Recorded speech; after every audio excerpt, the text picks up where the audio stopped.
ఏమేం చూశారనేది ఇలా వాళ్ళది అయిన తర్వాత పంచనామా చేసిస్తారు. సో క్యాష్ రూపంలో అది. అలాగే 5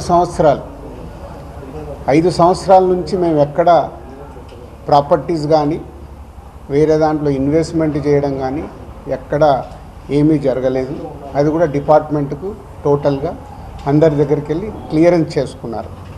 ఇది క్లీన్, ఎక్కడ డాక్యుమెంట్స్ కానీ అలాంటివి ఎక్కడేం లేవు. అలాగే బిజినెస్ దాంట్లో ప్రొడక్షను, డిస్ట్రిబ్యూషను, థియేటర్ సైడ్ ఉన్నాం కాబట్టి వాళ్ళకి అన్నీ డీటెయిల్గా కావాలి. డీటెయిల్ అంటే ప్రొడక్షన్ ఎలా జరుగుద్ది, ప్రొడక్షన్లో 24 క్రాఫ్ట్స్ ఉంటాయి. ఆ 24 క్రాఫ్ట్స్లో లావాదేవీలు ఎలా ఉంటాయి ఒక్కొక్క సినిమాకి.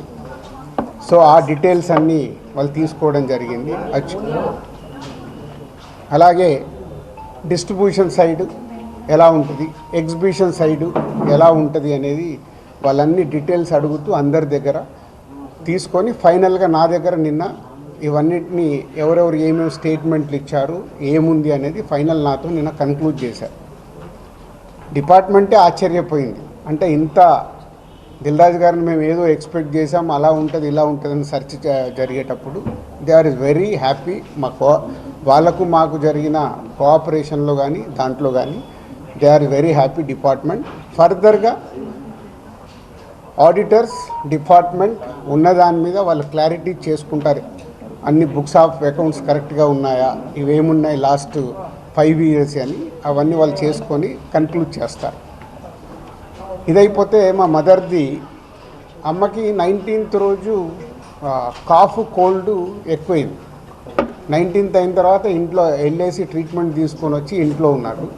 సడన్గా కాఫ్ ఎక్కువ అవుతే ఇమీడియట్లీ హాస్పిటల్కి పంపించాం.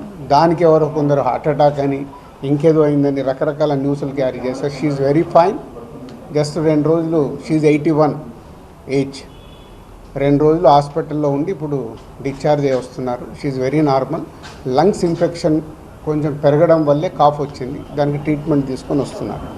సో దయచేసి నేను మీడియా వారిని 4 రోజులు జరిగింది కానీ ఇది కానీ మీకు తెలిసిందో తెలియందో హైలైట్ చేసుకుంటే వేయకండి. నేను ఎప్పుడు రిక్వెస్ట్ చేస్తుంటాను. అంటే ఇప్పుడు నా మీద మీకు ఎంత క్యూరియాసిటీ ఉంటుందో ఒక సెలబ్రిటీగా, అలాగే చాలామందికి అది ఉంటుంది.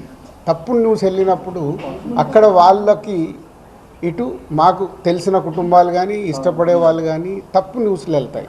దయచేసి మళ్ళీ నేను ఎప్పుడు చెప్పేదే మళ్ళీ చెప్తున్నాను, తప్పుడు న్యూస్ని బయటికి తీసుకెళ్ళకండి. Okay, thank you. ఎందుకు చేస్తారయ్యా? ఒక్క నిమిషం. 4వ రోజు నాది కాదు కదా, మైత్రిలో జరిగింది, అభిషేక్ మీద జరిగింది, ఇలా అందరి మీద. ఇది ఇండస్ట్రీకి సంబంధించి ఎందుకు టార్గెట్ చేస్తారు? ఇన్కమ్ ట్యాక్స్ అనేది ప్రాసెస్, ఇదేమో ఇల్లీగల్ కాదు. ఇన్కమ్ ట్యాక్స్ అనేది ప్రతి ఒక్కరికి, మీరు కూడా టీడీఎస్లు కడతారుగా, ఎందుకు కడతారు? అస్సలు తప్పు. ఇవే అంటున్నా, రాంగ్ న్యూస్లు మీ ఇష్టంకి వచ్చినాయి అనేసుకొని వేయడం ఎందుకు? అభిషేక్ అగర్వాల్ కూడా ఉన్నాడుగా, మైత్రి కూడా ఉందిగా, వాళ్ళకు ఉన్నదాని మీద 18 years అయింది. మా మీద సెర్చ్ జరిగి 18 years, ఏమో 2 years కాలేదు, 3 years కాలేదు. అంటే ఆఫ్టర్ 18 years చేసే వాళ్ళు ప్రొసీజర్, ఇన్కమ్ ట్యాక్స్ ప్రొసీజర్లోనే జరిగింది, ఎక్కడ ఏమీ లేదు. అనవసరమైన ఎక్కువ మీరు ఊహించేసుకొని హైలైట్లు చేయరు. ఓకే.